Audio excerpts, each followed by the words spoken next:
All righty, welcome back to another 2021 MLB Draft discussion. Tonight we got the whole damn team on. We got Ralph, we got Ian, we got Tyler.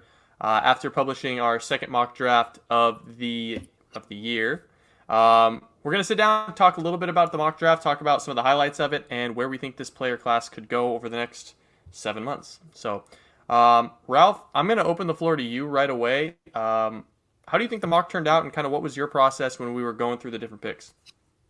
I just try to disagree with you guys as much as possible, and just be a contrarian. But no, so I think a lot of it comes down to just trying to know the organization, and I think when you have a few people and you work on a mock draft, with a group outside yourself, and it's one of the things I like to do with sort of ranks here in general across the board, is have a lot of different opinions, because I think you can't possibly know or think about or remember everything.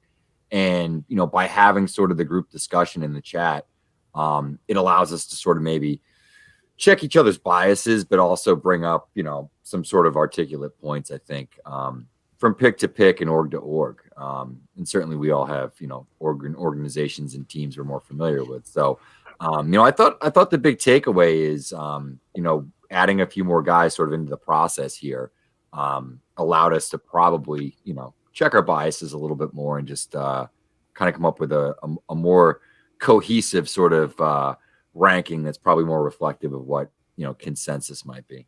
Most we're all biased with, because we all talked. Well, it balances, right? We've all got 25% of the weight. Speaking of those other two guys, Ian and Tyler, I mean, you guys saw more live ball than Ralph and I did this summer. You're able to catch just about every showcase down in Florida and some in Georgia. Kind of talk about what those live licks did for you guys in developing your draft rankings, and then also in contributing to the mock. Yeah, I'll jump in here. Yeah, I mean, look, the live looks this year were tricky. You really didn't get to see as many guys as you'd like. A lot of guys stayed home. As many guys as we did see kind of really skewed our rankings a little bit, but it really overall helped the rankings. I guess gave you a median point to look at when you went back to really pin your point guys against other guys. You could really look at video of guys you've seen and go into the showcase at WWBA. I know Tyler was at Perfect Game National, which was really big to see a bunch of guys there. So to go back on that footage and to have that to look at that was really big later in the summer when we weren't able to see guys like a Braylon Bishop or Tyreek Reed, who we didn't see very much at all this summer. Yeah, no, I agree with that. And like you mean with me being national, seeing the guys come back out after quarantine and then going through the summer, the difference between some of the guys from national to area code was pretty immense. And then, of course, you get on the World Wood Bat, you don't have as many kids out there because, it's late in the year. Most of the kids are just out and being held back by agents or coaches. So to get into live looks is definitely more – it helped a lot more in terms of getting the ranks together for me and Ian as well. In terms of getting it all ready with the mock draft, that's my hair looks like crap. In terms of the mock, it kind of helped out with the mock draft as well because we kind of got we talked to a couple of scouts that were with for example, Ian and the Marlins. We got kind of a better look at what they're looking for in terms of talent towards next July. So it definitely helped us try and get more of a grasp on our mock draft. For sure. Well, I'm going to hit you guys with 2 or 3 quick hitter questions, and you can kind of describe your thought process on them. And Ralph, again, I'll start with you. Is there a guy in this 35, 36 day one mock draft that you think if a team ended up with that player, they would just be absolutely thrilled? Yeah, I think there's a couple of them potentially here, right? And just based on sort of how the ranks have gone, a few that stick out to me is, potentially Jack Leiter. Shouts out to Mason McRae, trademark pending. But I think, the Orioles there at 5 would probably be relatively happy with Leiter falling into their lap.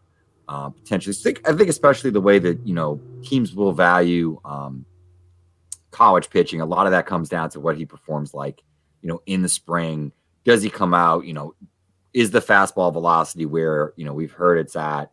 What do the secondaries look like? Is he able to execute? How is he sequencing and setting guys up? And I mean, if he shows, more consistent command with improved stuff. I don't know if he makes it to 5, right? Yeah.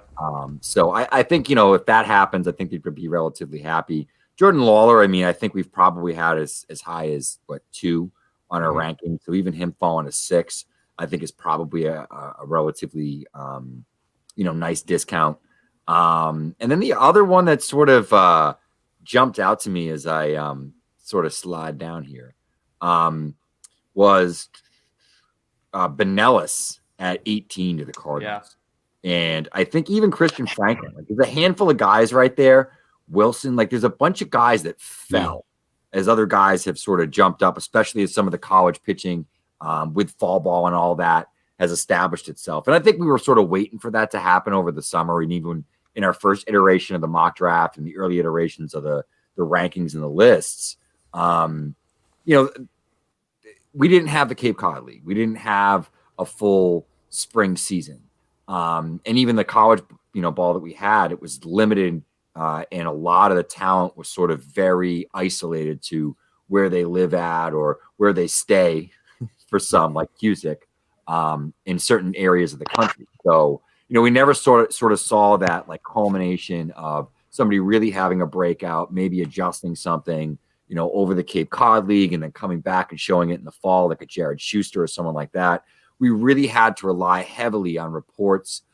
Good folks like, Brooke Granger from 2080 and D1 that are going out to some of these smaller schools or mid-majors, in, the Midwest. And that's where a lot of these guys typically pop from because we know what's going on with the Florida guys. We know what's going on with the UCLA guys, the big schools in Texas, et cetera. So I think those are the guys that sort of pushed up the list, and that's really sort of changed and shook a lot of that stuff. And there's some really good bats, some good potential players that are dropping into the back end of the first round. Yeah, I mean, college is going to change a lot. We're going to see bats rise. We're going to see arms rise. And then we're going to see some of these guys fall. Ian, I'll go to you next. Is there a guy that you think is just the team would be absolutely thrilled? I mean, your Miami team lucked out. Yeah, I mean, that's one I was going to point out. But as Ralph mentioned before, I think Arizona at 6 with Jordan Lawler would be just absolutely thrilled to see that pick happen. I mean, I think he's probably one of the more complete players in this entire class. So for him falling to 6, getting out of the top 5, and Arizona getting a near maybe 1-1 type talent at that pick would be huge. Like you said, Miami at 16, James Wood. Another pick really gives you a safe profile. He's a massive frame who's only going to project as he gets older. I think he's like 6'6", 230 now, and he doesn't even look it.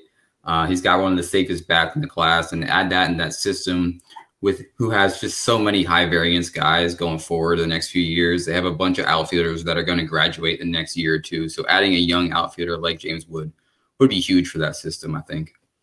Those are 2 guys that really stand out to me as being some of the not value picks, but some of the more exciting picks for that franchise for both of those teams. Even Ethan Wilson to the Yankees is another one I really, really like.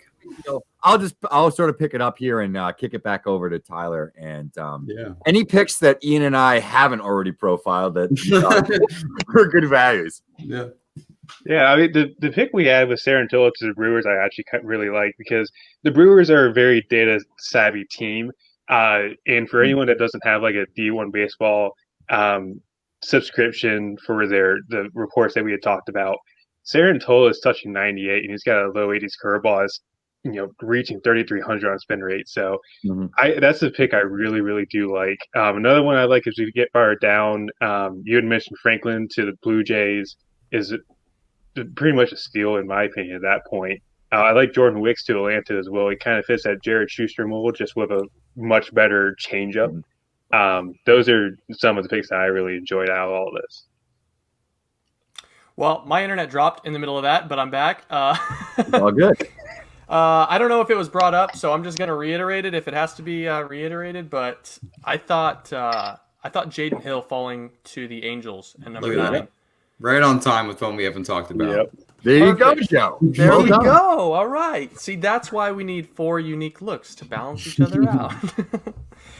No, I just think, the Angels have made it clear, Perry Managian has made it clear that they want to add pitching to their farm. It's pretty dreadful right now. Reed Detmers was a nice pickup last year, albeit he doesn't really have the ceiling as some of the other top prospects in baseball. think Jaden Hill might fill that void. He might kind of give you that maybe lower floor, higher ceiling, and you're going to need that if you're going to compete in the future. I don't know if it was brought up, but I want to bring it up one more point. Ian, you mentioned Jordan Lawler. Ralph, you mentioned Jordan Lawler. Were any of you guys surprised that Marcelo Mayer went 4 and Jordan Lawler went 6? Because that seems to be a bit of a shift in the industry right now. Kind of that ceiling of Marcelo Mayer and the body starting to inch a little bit closer and close that gap. Yeah, I mean, I could jump in here on that one. Yeah, I think it's just there's some characteristics, as we start to get a little bit more metrics and some of the stuff that's been put out there. There's a lot of just like bat speed with Mayer. There's some of these things that are just off the charts where I think, Lawler is just a very good all around technical player. There's really no, flaws or holes in his game. But at the same time, I don't know if you can sort of supercharge him or, he can get up to that really high horsepower, right? That, I think potentially Mayer can, especially if he adds some additional weight, which I think he will pretty easily. But with the right organization, with the right sort of coaching and focus on mechanics and plate approach and some of those things, I really think that he could be an incredibly special player and perhaps maybe even the best player in the class. I think the other thing with him is Lawler had a few weeks to months ahead of him before Mayer was actually hitting events this summer, so we saw a lot more of him a lot earlier. And I think there probably were just some concerns of like what's going on. Obviously we ended up talking to Marcelo and essentially said, hey, we're just being cautious, being safe, and made a decision for his family, which is perfectly fine, but I think there was some concern, right? Of like, why is this guy maybe getting hit? And I think some of the stuff that we were used to looking through like a certain lens of like pre-COVID world, some of that stuff maybe looked bad, but I think in the end, it's probably settling back to where it would have been had they both had, a full showcase circuit. Probably a long-winded way to say it, but. No, I think you're right. Really quickly before I throw it over to Tyler and Ian, because you guys saw him in October where he absolutely went off. I'll quickly add, I don't know if there's anybody that needs baseball to happen in their area more than Marcelo Mayer. Yeah. I think he might have, maybe this is crazy to say, he might have the upside in the helium right now to kind of make that push for a top 1, top 2 pick. But we'll see. I mean, it depends on how he hits and how he impacts the ball. But speaking of impacting the ball, I throw it to Ian and Tyler. Tell us a little bit about October and what he did for you guys when you saw him live. Yeah, I mean, just jumping into Marcelo and double back a little bit on what Ralph said. I think what we saw with Lawler a little bit, I mean, I'm getting off track here, is we saw how good he was, but we saw really the type of profile that what he's going to be long term. He's not going to really get like supercharged. That player is the same thing as Ralph said, but what we've seen over the last month and the explosion we've seen from October when we saw him live till now is just different. He's got the body to be a superstar. He's only going to get bigger. When I saw him in October, I think they said he was 205 pounds, but there was just no way. I think he was maybe 190 pounds wet. He's long, he's lean, he's got such a silky swing. The bat speed really doesn't jump out at you, but it's just such easy power from the natural loft he creates in his swing and how easy he gets in front of the ball and creates simple contact. I think he has the body to be a superstar in this league, and what we saw in October through now, like I was just saying, is going to be something special. And I think Tyler can attest to that. I would love to hear what he has to say about what he saw out of Marcelo as well. You nailed it. I mean, when we talk about, the fact that he blew up at an event they really needed to because he wasn't out on the summer circuit all that much. The only issue was he just never found much green, and it was kind of it's not something scouts are going to look at. It's like, oh, he didn't get hits here and there. He was still impressing. I mean, he's hitting long fly balls to all fields. He looks good in the field. You mentioned the bat speed doesn't pop out at you, but he creates easy power with loft in his swing. So you nailed it right on the head, and it's really just an all-around good package you have in Marcelo, and that's why he's gone so high here. Yeah, when I wrote up a scouting report on him a couple months ago, he really, the trajectory of Mayer really kind of reminds me of how Corey Seager ascended back in 2014, 2015. I don't remember when that was, but if he just keeps tapping into this power, I don't think a pro organization is going to let that body slip too far down the draft, and maybe not even outside of the top 5, like we've said. So, well, I don't want to keep you guys too long. I want to ask you kind of one more question here. If there's a guy that's not on this list, who's a name outside of our mock draft that you expect, or maybe you could forecast jumping up into this first round, just based on kind of the momentum that they've got, or maybe a better fit? Kind of who's your guy? Yeah, I guess I'll jump in real quick. I'll get this real quick. Yeah, my bad, Ralph. I'll just get myself real quick out of here, and I might steal your guy, I might not, but I'm gonna take a prep lefty out of California, Gage Jump. I think he has probably the best pitchability in the prep class this year. His fastball metrics are out of this world, and they're only getting better. He's growing stronger. He's learning new pitchers from some really good arms that are in the league right now. So I think he's a guy who's got a chance to really blow up boards. He's not the prototype starter build at 5'11", 180 pounds, but I see a full-time starter in his future, and he's got really, really like. And I'll let you take over there, Ralph. So I'll just sure. Yeah. So that was totally my guy. So I'll go with somebody else that I think, potentially could jump in. Alex Mooney, I know we spoke with him. There's some close guys, obviously, as well. But he's just a really strong all-around player. I think he's also one of these guys that everybody that played alongside him had, high praise, good stuff to say about him. I'm sure, scouts, evaluators, and decision makers across front offices hear that stuff. They know that. So I think, Mooney's probably a guy, ability to potentially play shortstop. He can hit a little bit. There's, potential power there. Smart kid. So I think, Mooney's probably somebody that could definitely push into the first round here, especially in the back end of the list. Tyler. Yeah. I'm going to go ahead and throw Thatcher Hurd because if anyone has seen me and Joe's interview with him, he was just super enthusiastic about pitching, and he's still pretty raw with it. But he's already got good stuff. The fastball is 90-93. You got a slider that's pumping, 3,200 spin rates, kind of like Jackson Jobe. And he's got a developing changeup that I think, with how enthusiastic he is, he probably could go ahead and, fly up boards when we get a season here in California. He's a guy that I really do like going up boards here. Yeah, that's a good one. I had a scout say that Thatcher Hurd is going to be the Quinn Priester of this draft, so certainly wouldn't surprise me. I got 2 that I want to throw out here at the end. My first one is going to be Cody Morissette out of Boston College. I think he's just a guy that, he might have the best hit tool that nobody's talking about in the college class. I mean, the dude is like a career 400 hitter at Boston College. He needs to tap into a little bit more power once we get college ball started, but he's definitely a name that I'm watching. And then I got a deep dive one for you guys. I think Glenn Albanese at Louisville is a super sleeper. He might have some of the best stuff in the country from everything that we've seen and heard, and he's going to be 23, which is going to be something to watch. Obviously, that'll knock him down a peg in leverage, but man, he's going to be a weekend starter for Louisville, and he's got big stuff, and we've seen what that did for Bobby Miller, so we will see. But anyways, Ralph, Ian, Tyler, thank you so much for joining me tonight. It's been a pleasure doing these draft rankings and this mock draft, and can't wait to continue to do this lead up through July. Yes, sir. Yes, sir. All right. Appreciate you having me.